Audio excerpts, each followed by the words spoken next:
One of the other hot topics, Brian, is immigration.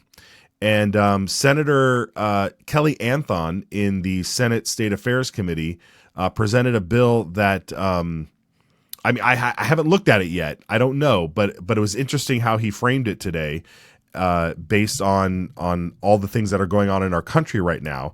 I don't know if he's just trying to capitalize on the what's going on with Homan and ICE across the country. But here's his part of his presentation this morning.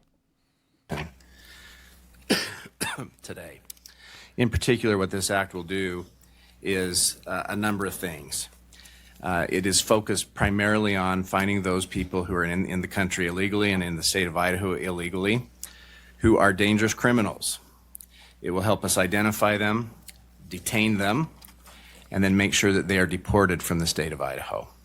It will also create a new crime of unlawful presence of a dangerous illegal alien in the state of Idaho, a new crime of smuggling a dangerous illegal alien in the state of Idaho, and it will create a sentencing enhancement of 5 years to the prison sentence of any illegal alien who commits a dangerous crime in the state of Idaho.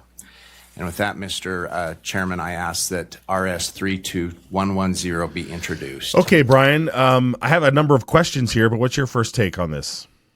Well, my first take is that this is why winning matters. This is why leadership matters, because President Trump won the presidential election, and this is, one of his big priorities.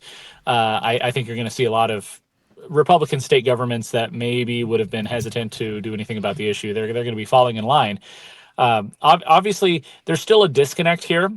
This is going after illegal aliens who commit violent crimes, and yeah, that's a great start. That's where Tom Homan and ICE are starting right now as well.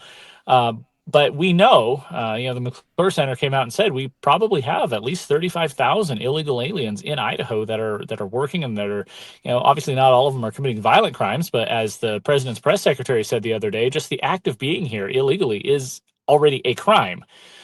So hopefully this is just the start. Obviously, they're going to run into a wall here when so many Republicans are invested in having illegal alien workers in dairies and farms and other industries, and they're going to push back on anything that puts a stop to that. So this debate is going to come. This issue is going to come to a head, and we're going to have to figure out as a state. Does citizenship matter? Does work visas matter? Do our laws actually matter?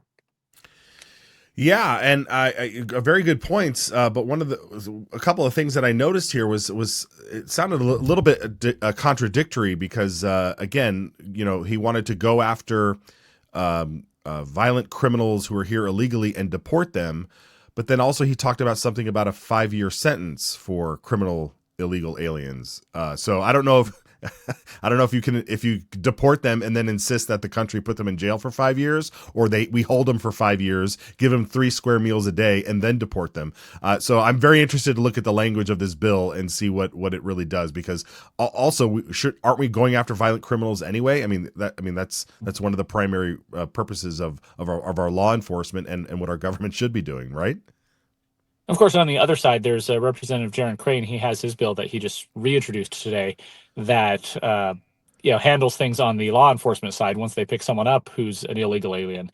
Because apparently right now, if you're an illegal alien and you get in trouble for something like a car accident or something that's bad, but it's not going to put you in jail without bail or something, you just kind of fall through the cracks, because they don't actually know who you really are, because you're probably using stolen identification or stolen ID. And so, obviously we need a method to track that. And yeah, if somebody's obviously committing a violent crime, it'd be interesting to trace exactly where they go now.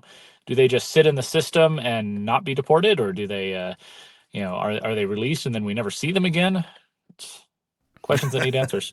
Questions that need answers, and lots of plane tickets. Let's start reserving. Get those military transports running some more. Yeah, let's get them going. Some helicopters, perhaps. I don't know. Something. Let's get going.